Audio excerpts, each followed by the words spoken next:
Larry Sharpe has traveled the country and has personally visited every county in New York State, listening to people's concerns. The Sharpe Way is a show where answers, solutions, and common ground can be found so that together we can forge a new way forward. The Sharpe Way is the way to mutual respect, where no one has to convert to be heard, because you can be as liberal or as conservative as you want, as long as you aren't forcing your beliefs on others. Welcome to Sharpe Way Radio. Oh, yes, it is Larry Sharpe. Sharpe Way Radio on the Voice of Liberty. 585-346-3000 is the number if you want to reach out after the first break. You know, I was thinking about something with all the news about Trump wanting to put National Guard in different cities. And I thought about what happened, believe it or not, in a South Park episode. You say, wait a minute, South Park? No. If you remember years ago, South Park did a show on the homelessness problem, right? So people who are homeless, in the case of South Park, the people literally were having a problem. They were all rushing over to South Park. People were like, wait a minute, why are these people all of a sudden coming to South Park? Don't know why. Okay. So now that you've got South Park, they're trying to understand why. Why did this happen? Well, so they go to investigate. And they go to another town that used to have the homeless problem. And what winds up happening is those people in that town said, hey, it's better to head on over to South Park. So they do. So the homeless people go over to South Park. Why do I bring that up? Because the same thing happened when it came to New York City, when it came to sending the National Guard into the MTA. For those of you who remember, Kathy Hochul, the governor of New York, decided we're going to send the National Guard into the MTA, into the subways. And did it reduce crime in the subways? It did. There was still crime, but did it reduce? It did. And what happened? There was more crime outside. So the crime just moved. Just like in the case of South Park, the homeless people just moved. The homeless people didn't go away. The homelessness problem didn't go away. It just moved. The crime didn't end. It just shifted. They might go, wait a minute, Larry. Are you saying we shouldn't have a stronger force in DC, in Chicago, in New York? I'm not saying that. What I'm saying is that isn't the answer for many reasons. Number one, should he or can he, meaning Trump, do that in DC? Absolutely. I hate the fact that DC is a federal district, but it is, right? I can be mad at it all day long, and I am. Doesn't change the fact it absolutely is a federal district, and Trump can do as he sees fit, and so can Congress. That's the thing they can do in DC. Sad for DC. As I said many times before, DC should be just an administrative district with no residents whatsoever, and the rest of the area should be given back to the states, either to Maryland or to Virginia, so that everyone there has an actual vote that counts. Right now they don't, and that's terrible. But yes, that's literally what should be done. In any case, without that change, can he do it legally? Yes, he can. Do I like it? I'm not in DC. Let DC people decide if they want to make that happen. I'm okay with localism. I always have been. If they want it, fine. If they don't want it, fine too. I don't care about that. What I care is that if you're going to put a stronger police force in any area, for whatever reason, you have to also deal with the issues that are causing the crime. Well, Larry, you don't understand. The cause of crime is poverty. Not true. The cause of crime is black market. That's what causes crime. I say this like every week, and I'm right like every week, and people just don't want to hear me, and it's still true every single time. So if you're saying, Larry, wait a minute, are you advocating for Trump to put troops in New York City? I'm not. Are you advocating for no troops in New York City? I'm not. What I'm advocating for is local people deciding how they want to be policed and government to deal with the black market, to deal with the problems that are causing the crime in the first place. That's what I would like to happen. So I go, but Larry, so what if Kathy Hochul says, or what if Eric Adams says, I would like to have help here in New York City? Okay, not mad at that. How are you going to fix the problem? Oh, I'm not. I'm just going to have Trump send troops in here so it'll look like I'm doing something. That's a problem. And that is my worry.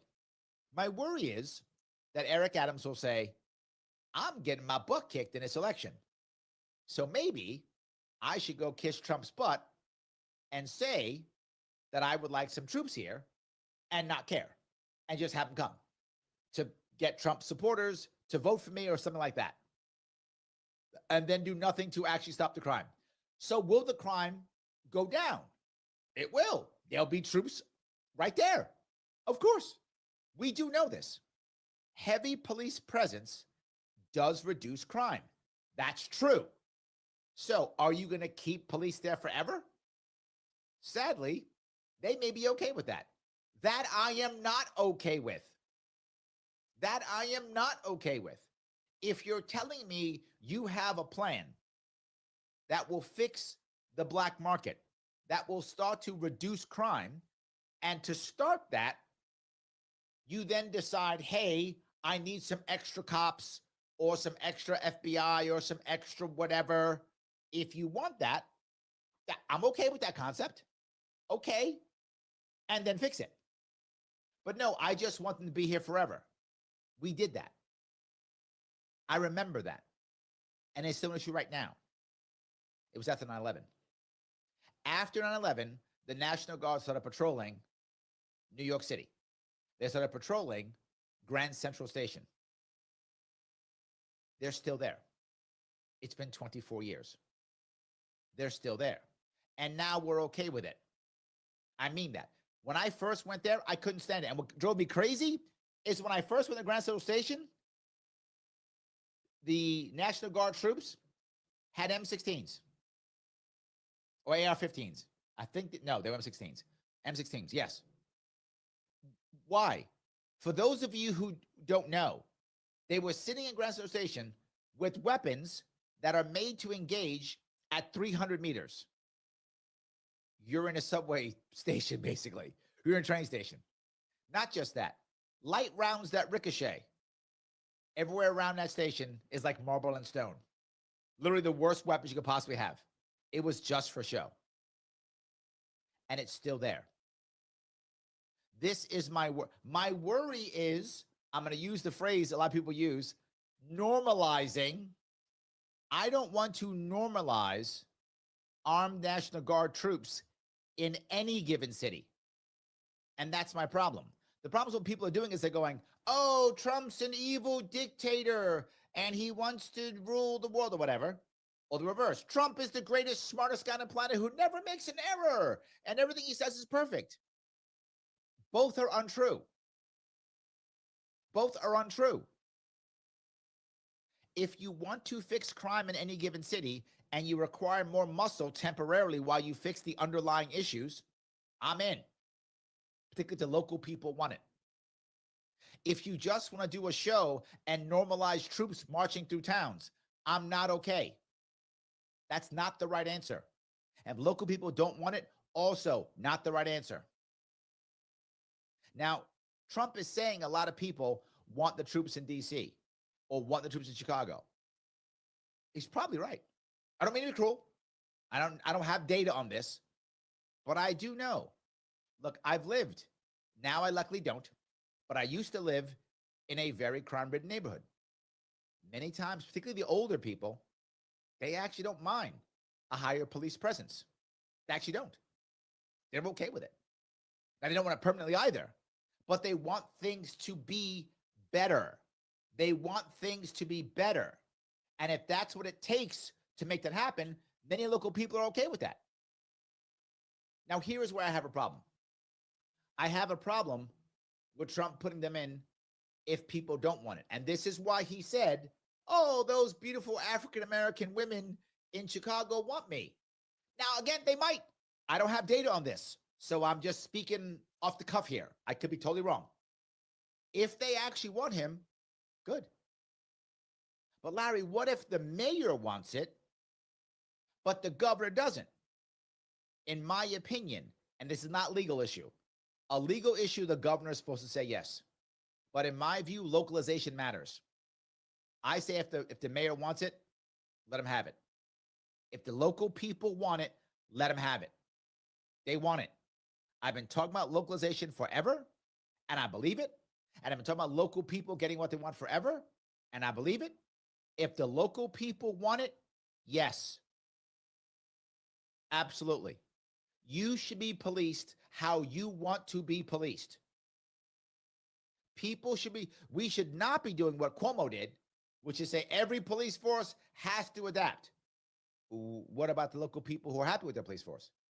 I don't care, adapt. Why? Because I'm virtue signaling.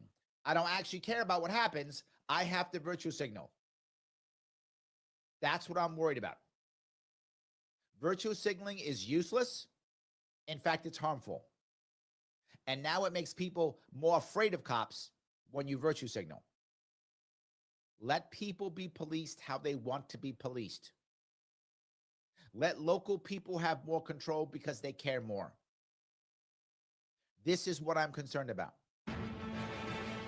Am I crazy? You can tell me. I know I'm right. That isn't the point. But I could be crazy and right. I could be both. You can let me know. 585-346-3000. Larry Sharpe here on the Voice of Liberty, Sharpe Radio. I see the chat. I will get to you, I promise. And more calls after the break.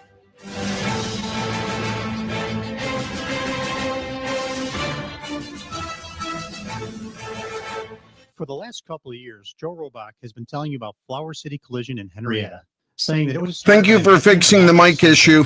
Hi, my name is Greg Sadwick, and I am that veteran. No I problem. want to thank the WYSL listeners for their support over the last couple of years. During those years, not only have I experienced the gratification of providing you the best repairs and customer service, it has also allowed me the opportunity to see my son develop as a young professional.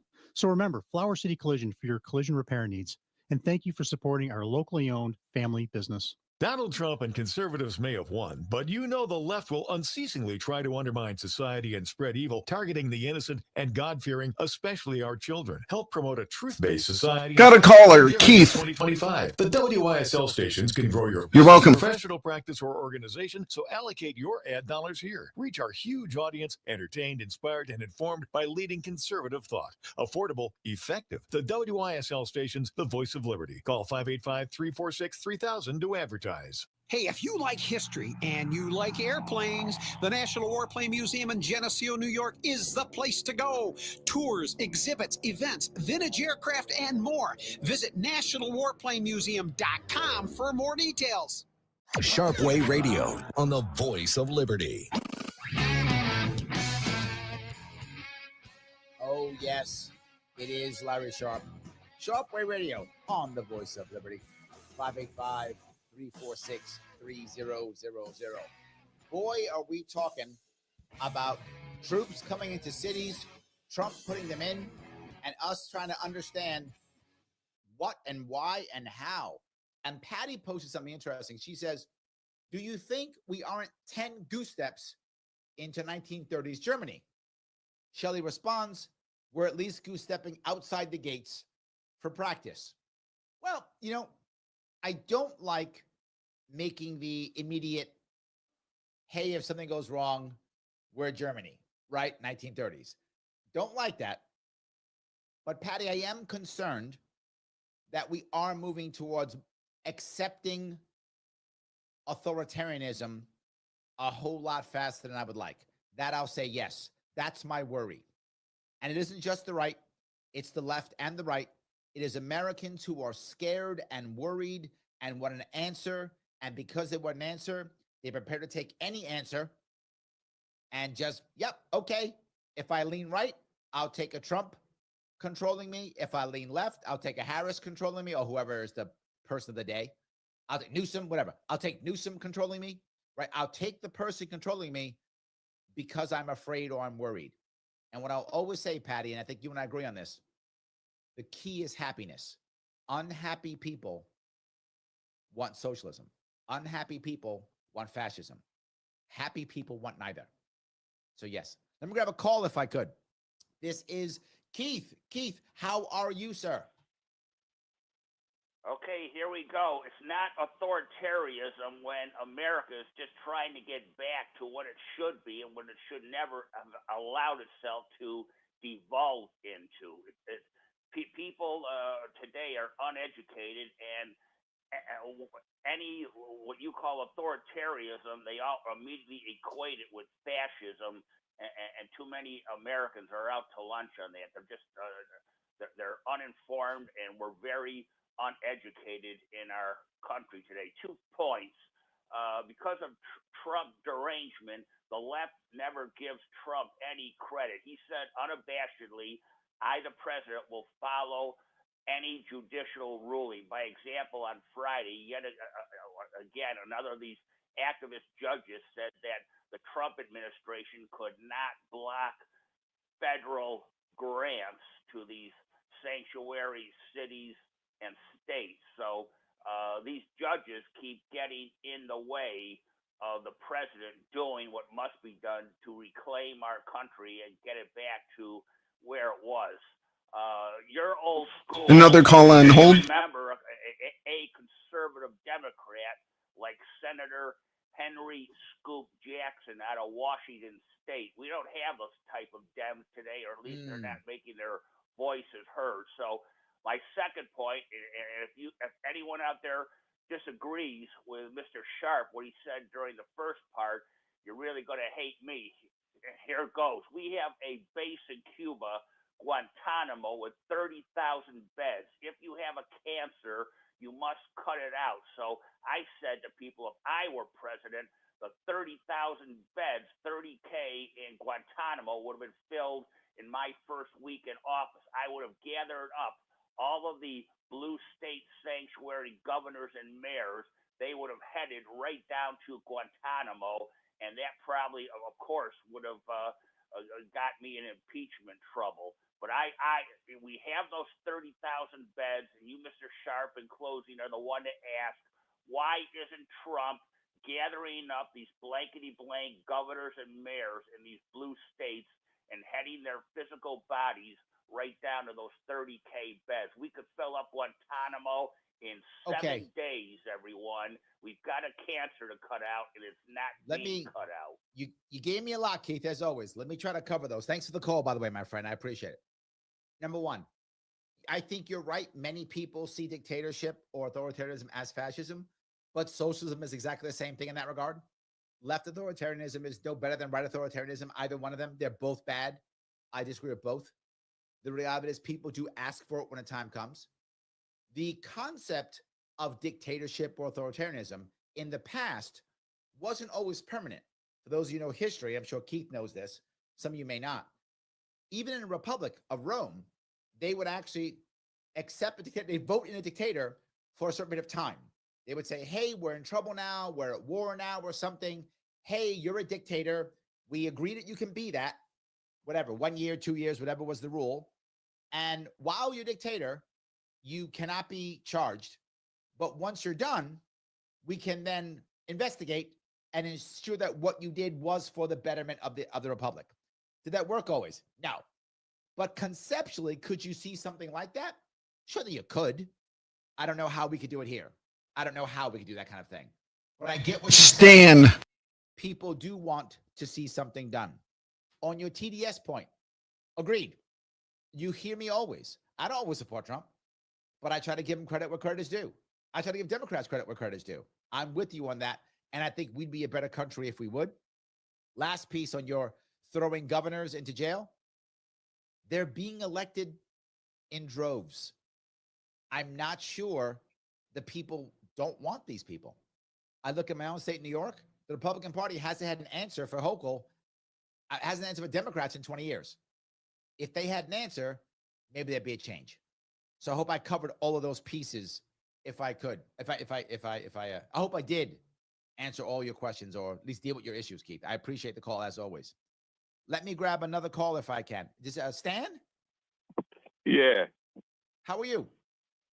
Good, good. So I was just listening to you, and then I was listening to Keith.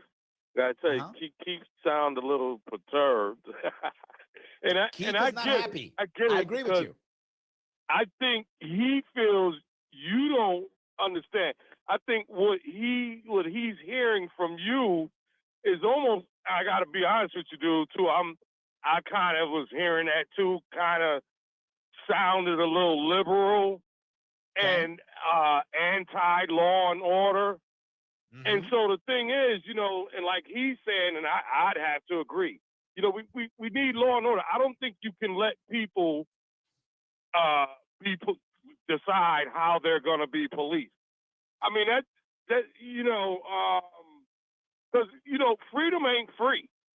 I'm sure you know that. Freedom ain't free. There's a price. Stan, let me give you a little bit of pushback. A little bit of pushback here. I do think that we need law and order. I'm not against law and order. But what I said is you should be policed how you want to be policed. I am a huge supporter of the Second Amendment. And if you'd rather have an armed population and less police, I'm okay with that. If you'd rather have a less armed population and heavily police, I'm okay with that. I want local people to police themselves as they see fit. That is what I want. Also, if I bring someone who I see as a foreigner into my neighborhoods and into my cities, I'm going to feel like I'm occupied. But if I have people who are local to me, I'm not going to feel occupied. Does that make sense?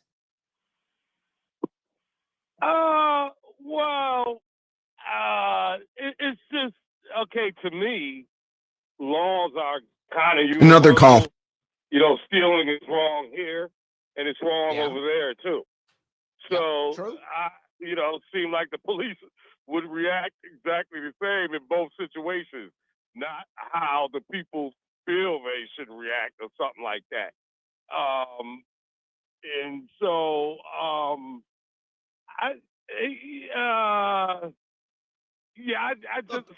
Trump got if someone's going to tell me, hey, Larry, when you say you don't want the federal government shoving troops into all Another call, Mercy. and leaving them there in perpetuity, and that sounds like I'm being liberal. Okay, I don't want the federal government shoving troops into cities and leaving there permanently. I accept that moniker then. No worries. Did I lose Mercy. you? Oh, sorry. I lost you. I hope at least that makes sense. Let me grab Mercy if I could. My third call today. Go ahead, please. Well, hey, Larry. How you doing? It's Mercy How are from you? Nebraska. Nebraska's now. I got Nebraska in the house. I love it. Yeah. Well, and it's because you're talking about Trump federalizing the National Guard in D.C. and now Chicago. But what I don't think a lot of people outside of my area of the world understand is that Kristi Noem came in and took over an entire work ethics camp, and everybody found out at the same time, including the people working at that facility. And they are coming in and taking over that facility and calling it the Cornhusker Clink because they want it to be a new ICE camp. Oh. Not just that. Okay, we found that out all at the same time. It's all over our local news and stuff. I can share links later. I'm pretty sure it's on my personal Facebook page. But we also have cities in Nebraska already signing pledges, I believe, with the National Guard. Columbus, Nebraska did that yesterday, 2 weeks, 3 days ago, maybe. So, Mercy, I'm up on a hard break. Can you stay on through the break? Yes, I can. Thank you, Larry. Excellent, of course. Yes, guys, I'm sorry. I got a hard break I got to get on to. Larry Sharpe here on Sharpe Radio, the voice of liberty, 585-346-3000. Talking about Trump putting troops into cities, and today I'm a liberal. Didn't know I was, but today I am. You can tell me that if you want to after the break.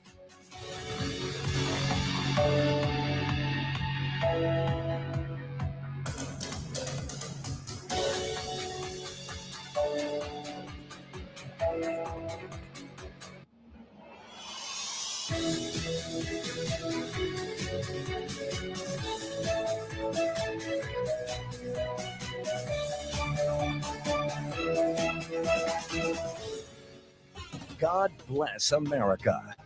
WYSL. Avon, Rochester, WLEA, WLEA-FM, Hornell, New York.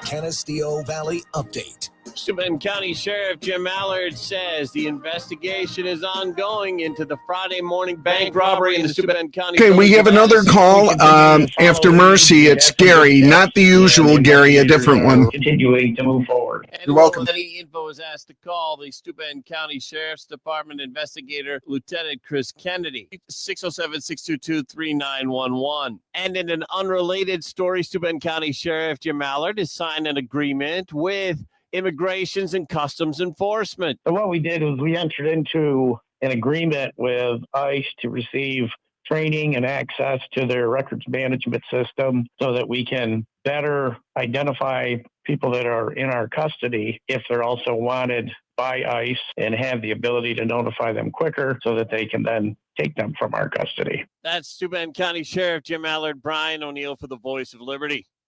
Here's the latest forecast from the News 10 NBC Weather Center for tonight. We'll be looking for partly cloudy skies, 2 passing showers, a little breezy, temps in the 50s on Tuesday. Bit of a cool day, sun and clouds, maybe an afternoon shower, rumble of thunder, temps in the upper 60s on Wednesday. Partly to mostly sunny, just an isolated shower, temperatures in the low 70s. I'm Rich Cornelia for the Voice of Liberty.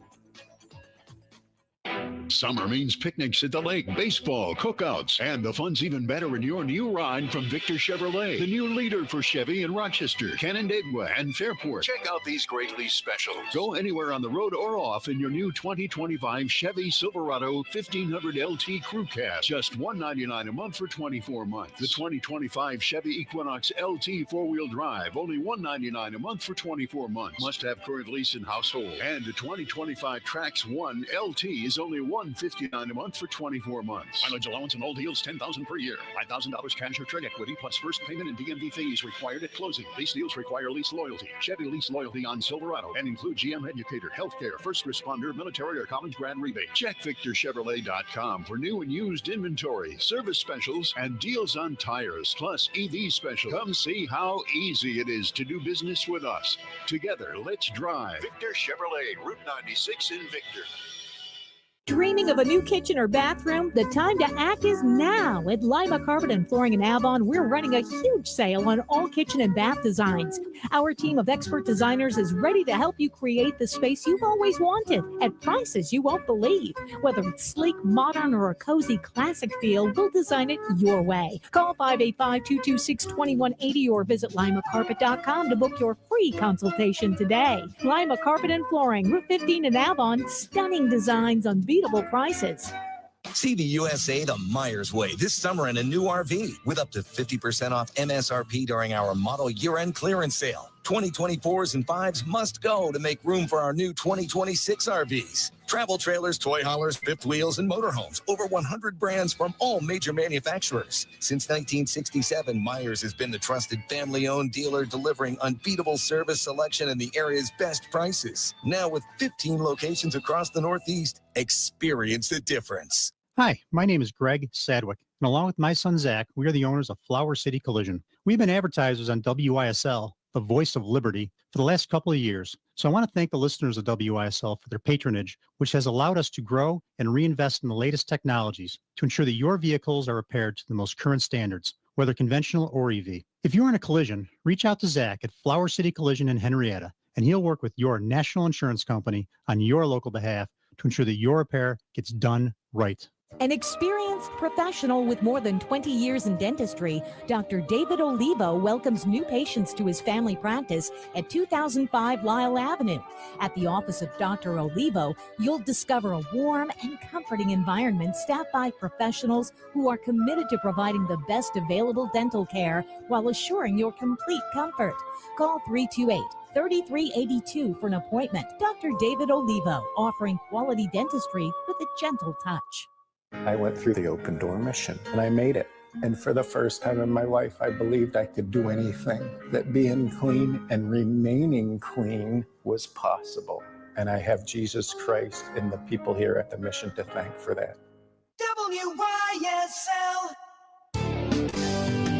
From attic to basement, we're here for you.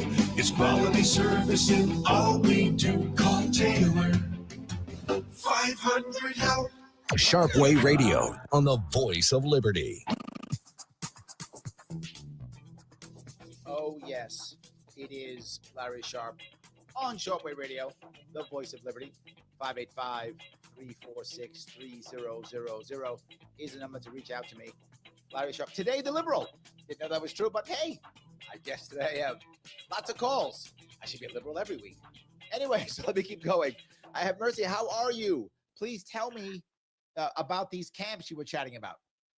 Yeah, so the federal government came in and took over our work ethics camp in McCook, Nebraska. They are going, this program as well, it was very important to the way our legal justice system was evolving in the state. This camp is a minimum security facility. It was helping inmates acquire skills so they could go on to be, productive members of our society. Ha ha. So why did they take over it? What was their logic behind this? I don't know. I haven't actually heard a reason why they picked it there for this reason. Now, so then have the people who are there, have they been thrown someplace else? Are they still there? They, to my knowledge, are still there. They haven't moved anybody yet because we already had an overcrowding problem in our state, especially with storm damage to one of our largest facilities out east. Ah, okay. So we're already overpopulated.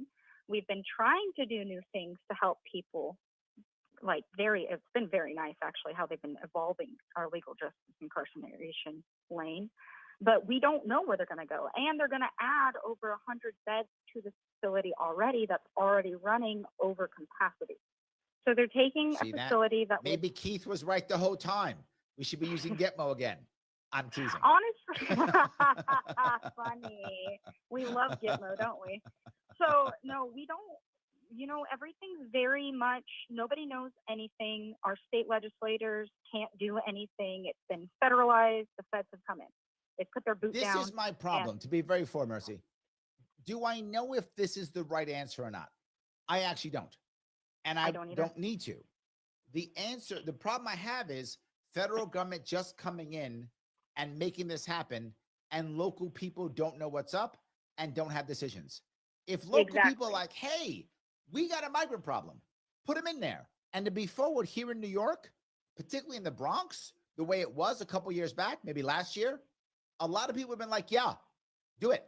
Because they were all over. They were crushing the local population. And I'm okay with that when the local people say so. My problem is the federal government overreach. I agree. And as a Hispanic woman born in America, because my dad was an immigrant, my father is a Trump supporter. So he and I have these really good conversations about what they see happening and how they are supporting Trump in this, right? Yep. It's kind of a mind bend, but have those conversations. And my libertarian plug for us right now is when you see the government committing atrocities and injustices, it's your job to stand up and speak out against them. And that's it. And I'll let you go back to your show and take the next caller, Larry. Thank you for having this show and having me today. I appreciate it. Thanks for calling in. Yes. So look, to be forward, she says her dad supports Trump. I'm not against Trump doing that if the local people are like, yes, we have a problem.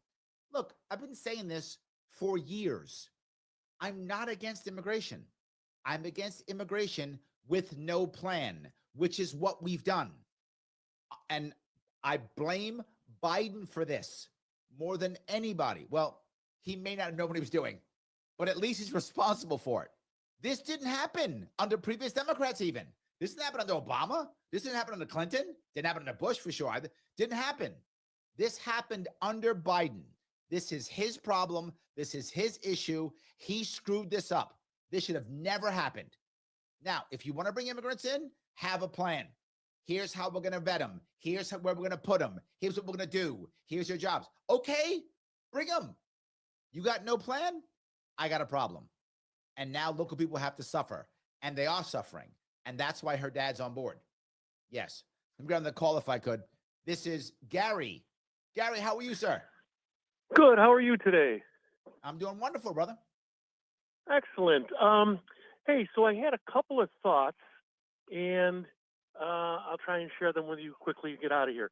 So I think that what you're saying about with, communities deciding how they want to be policed, so on, I think that's a fine idea. The problem is, I think that we are way past that now in this country and in our communities. It's just That's a valid because point. I think that's what Keith was saying. I think we're past it because even if I live here in Rochester, New York, I got somebody in Syracuse and they don't want to prosecute the way we do.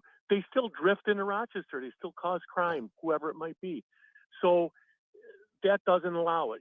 And I think, okay, if you don't want to police us, you don't want a strong police force, and you allow somebody to take care of themselves, now they hurt somebody breaking into their house.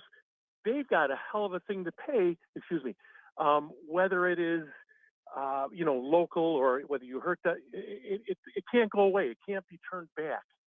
So that's where I have the problem. And you need somebody to step in when local people won't do what they're supposed to do. There's a couple things I want to bring up here. Because I'm with you on many points. If when I was talking about what Keith said, I didn't just say it was wrong. I didn't just do that. I said I don't like when local people don't like it. And if we're going to do dictatorships, they don't go away, right? So when I was running for governor in 2022 and 2018, one of the things I brought up was the federal government should be very distant from you. In my perfect world, it isn't, obviously. The state government should be closer to you, and your local government should be closest and have the most control over you. Now, what should happen in Larry Sharpe's perfect world, right? Well, I should say perfect, better world, would be local bullies would sometimes make mistakes, because they do. And the state would step in to protect the local population from local bullies, which would include, by the way, people who decide, I don't care about protecting you, and I'm taking your Second Amendment rights away. The state should be stepping in at this point. Again, it isn't. I'm telling you what should be happening. So what should be happening is Kathy Hochul should look at places that have sanctuary city status that have no plan for those migrants, that have no plan for the crime, and step in. I wasn't necessarily against the National Guard going in when Kathy Hochul said put it in, if she had a plan to fix it after. She didn't. It was just, here's a show and let's walk away. So if the state government were to come in and fix this, I'd be with you. They should come in and say, look, you can't do this. You're now punishing your local people because of your ideology. No, the state will step in, fix this issue, and here's the next piece, and then move on. That is my issue. Am I making sense, Gary? I agree with you 100%. That's why I said I just believe that we are past what we were talking about being able to. Maybe there's a way to make it happen. I don't know. But I have one other point I'd like to make really quickly. Go ahead. If that's okay. Yeah. I have said many times in the past, I've been saying this for 25 years, since I've been kind of 30, 40 years listening to talk radio since the start or whatever. And people say, oh, don't worry, we'll get by it because, we're the United States and that's what we do. My thought on that, and I still hear it a lot, we're the United States, we always do this. We are not the same United States we were 30 years ago, right? That's Good, true. bad, or indifferent. It's not the same. We're not going to get the same results. So we need some new thinking going on here, and got to get this stuff somehow together and people on the same page with one another. I'm going to tell you when it hit me, Gary, when it really hit me. And I saw a little bit after 9/11, but when I really saw it was during the COVID lockdowns. New York City used to be a place we were like, I'm tough guy, I'm independent guy, I'm walking here, right? That's what New York City used to be. When I watched the lockdowns and I watched New York City collapse and acquiesce like a bunch of insane, just little children, just collapse and give in to everything And the worst thing was, what really blew my mind, for those of you who were in the city at the time, at 7 p.m. during the lockdowns, people would come outside and clap for our first responders or whatever, whoever the people were, whatever they called them, for our jailers. They kept us locked up, and we went outside and clapped for our jailers. At that point, I thought, this city's cooked. That's the end. That's when it really smacked me in the face. I was seeing it, to your point, Gary. I've been seeing it for a while, but that's when it really was like, oh my God, we're done. This isn't the same city. If you come to New York City now, and you come to the city or came to the city 15 years ago, New York City used to never sleep. It sleeps now. We used to be called the city that never sleeps. Those days are over. New York City sleeps now. We're now back to being big babies. I can't stand it. You're correct. Thank you for the call, Gary. I appreciate it. Let me grab a couple of comments. Let's see here. Mercy says it did happen under Obama. And then she goes on to say he made more deportations. Yes, deportations happened under Obama. They happened under Bush too.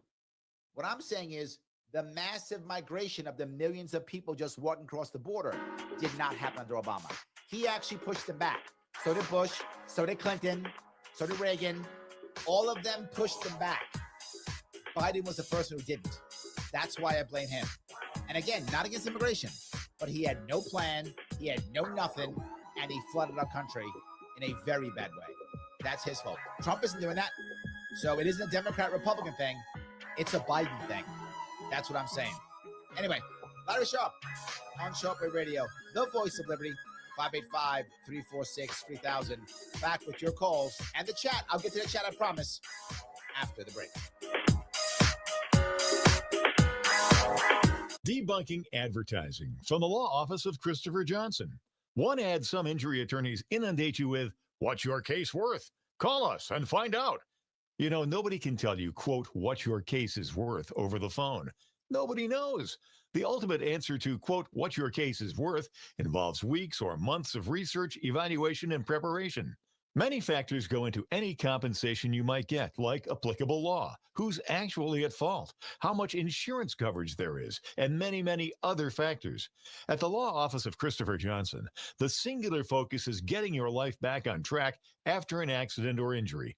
That takes money, and it helps when the advice and legal advice you get has a one-on-one focus informed by straight talk. Christopher Johnson Attorney, car, truck, motorcycle accidents, personal injury, and DWI defense. Call 585-415-3803. 585-415-3803. Youth for Christ Rochester is creating a safe sanctuary and a Christ culture for at-risk city kids. Our basketball programs provides a strict code of conduct, discipline, and mentoring to give our kids the boundaries they need and crave. Our God's Girls middle school program is so popular, we're now in 3 city schools and growing. We have Roger. Academy explores and identifies untapped gifts, all while delivering the gospel of Jesus Christ. 1040. A one-time gift at yfcrochester.org/donate. Sharpe Way Radio on the voice of liberty. Oh, yes, it is Larry Sharpe. Sharpe Way Radio on the voice of liberty. So happy you're giving me a small chunk of your afternoon. I do want to bring up a couple of comments here. People have been commenting a lot, and I do want to grab a couple of them if I could. IC says, the Black Panthers reduce crime in Black neighborhoods, but they don't want us to police ourselves. True. And in fact, not just that, they actually demonize the Black Panthers among most of the white population in the 60s and 70s, as if they're dangerous and going to go kill white people or something. That wasn't what they were going to do. They just wanted to control their own. What people don't get, in the 60s is when so many Black populations across the country were trying to not go socialist. We're trying to not depend upon the government. I'm not joking. Do your own homework. That was happening. The Black Panthers was one of many groups that was trying to do that. To say, look, we don't want the government. We can handle ourselves. Let us have our own places. We can do this. And the federal government was like, no, we are going to control you. We're going to put you in the war on poverty and the war on drugs, and we're not going to let you do your own thing. We're going to stop you yet again. And then we wonder why the black community has fallen under government thumb. Because the Black Panthers were not trying to harm white people. They didn't care about white people at all. And I'm sorry if you're white, it may make you unhappy, but they didn't care. They were like, look, we want to take care of our own. They were literally, I'm not making this up, they were literally providing lunches and breakfast for black school children that the government does now. They were doing that. That was a real thing. You can check it out if you think I'm making it up. That was real. And the government said, oh no, we got to get rid of you. And of course, more gun control. Yes. So thank you. I agree completely, IC. I wish more people would get that. Valerie asked, hey, Larry, what if New York City mayor wanted protection, yet the government says no? Legally, the governor has to say yes. However, I think it should matter. Local people should have more control. That's what I want. That's what I think is the more important piece. So, yes. Gene says, because, Larry, people under the age of 25 or so don't remember what New York City was like before troops were patrolling. Sadly, you are right, Gene. I wish you were wrong, but you're right. People who are young don't know what it was like. They've become accustomed to it, and that's my problem, right? That's my problem. Excuse me. All righty. I grabbed that one and that one. Okay, that covered a bunch. Let me grab a call if I could. This is Roger. Roger, how are you, sir? Great. Larry, I had an opinion on this, but then I have no opinion on it now. Okay. So it's just a statement, really. Okay. And fine. You have to say it again. You phased in and phased out. Oh, okay. Can you hear me now? Yep, I got you now. Go. What about now? Yeah, I had an opinion on this. Now I don't have an opinion on it. Okay. I just have a statement. There's no right or wrong answer to this. It's according to what your interests are. And I'm going to throw a monkey wrench into everyone's thing, into your thing about local control and those who don't want the big government coming in, so on and so forth. Those on the left don't want the big government coming in, whatever. Here's the thing. Reconstruction. Federal government left Union troops in the South to protect newly freed, emancipated people, American freedmen. Local people did not want well, you don't remember. You weren't alive. Just kidding. I remember learning it. I'm sorry. I remember learning it. I don't remember it. I wasn't there. Yes.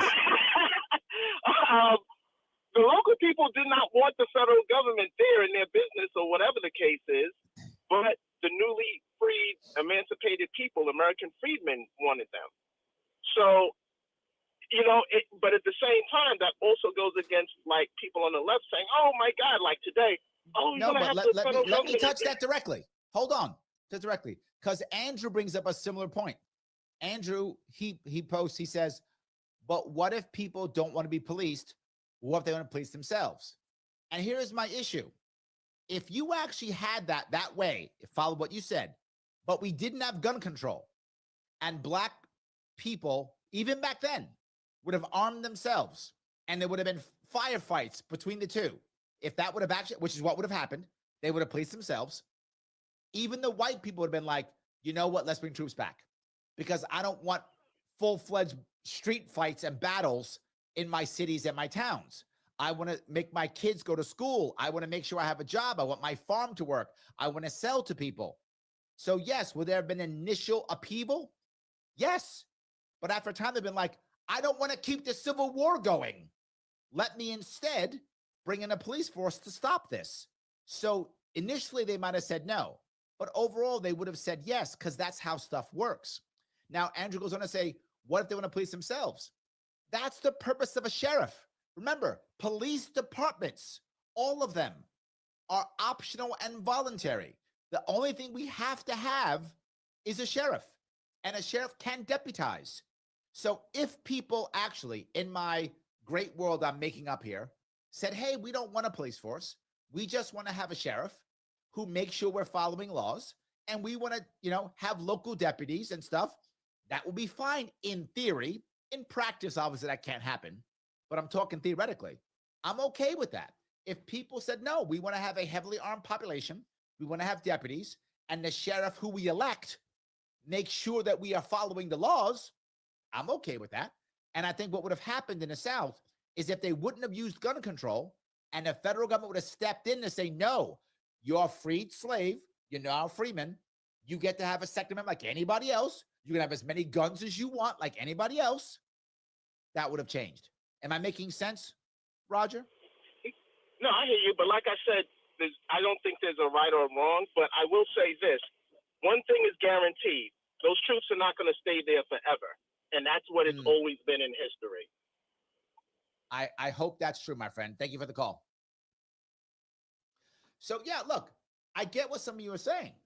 Larry, we have to have this, have to have that. The way we are now, we're not going to go back to sheriffs and getting rid of police departments. That's me talking my fantasy world. I get that. I'm not fooling myself. But we're talking theoretically. I think Andrew's question was theoretical. In a theoretical view, could people police themselves? Sure, as long as you have a sheriff who decides who to deputize and how many people should be in any given area. The sheriff would grow the sheriff's department as large as they think is appropriate. Obviously, in New York State, places like Brooklyn with 2 million people, you'd have a massive sheriff's department. In a place like Hamilton County with 5,000 people, you'd have a much smaller sheriff's department. That's fine. Don't have a problem with that. But again, I'm not against police forces either. But people should be deciding how they want to be policed. And to Andrew's point, people should be able to defend themselves. When you do the worst part, which is say, I'm not going to let you police yourself the way you want, and I'm not going to let you defend yourself, and I'm going to punish you and put you in jail and arrest you when you do, which is New York City and New York State, then I have a problem. Then I'm dependent upon a police force. To your point, Andrew, I don't have a choice. I need a police force. I have no choice. And that's my problem. That is my issue. So yes, today I became a liberal and got lots of phone calls. Maybe I might change the show to the voice of liberal, whatever. I don't know, maybe. Anyway, Sam says, love having checks on power. The problem is always tyrants, whether they're state, local, or federal. It creates a loop of crackdown, black markets, crime, back to crackdowns. Yes, 100%. I would like it to where the goal of the state government is to defend you against local bullies. I really wish that was true. I really wish that were true. Sadly, it's not. So yeah, we have to fix that. Hopefully we'll do it soon. That's my hope. So, all right, let me grab a couple more of these if I can. I have a bunch of these. Massimonawa says, should we be jailed for burning a copy of the Constitution? Oh, different piece. This is a side conversation we've had. We have a side quest on burning constitutions and flags. To be very clear, no one should be put in jail for burning anything that is their own property. One more time. If it is your own property, you should not be put in jail for burning it. If you want to be scolded for it, you can. Angry at it, you can. Shunned, totally fine. But if you are destroying your own property, regardless of what that property is, no, we're good. We're good. Guys, I am still libertarian. It may drive some of you crazy, but it's still true. I do think the federal government should only be used when local people want it. That should be what it's about. Some of you don't like it. What are you going to do? I'll be here again next week. Guys, thank you so much for giving me a chunk of your afternoon. I will see you all very soon.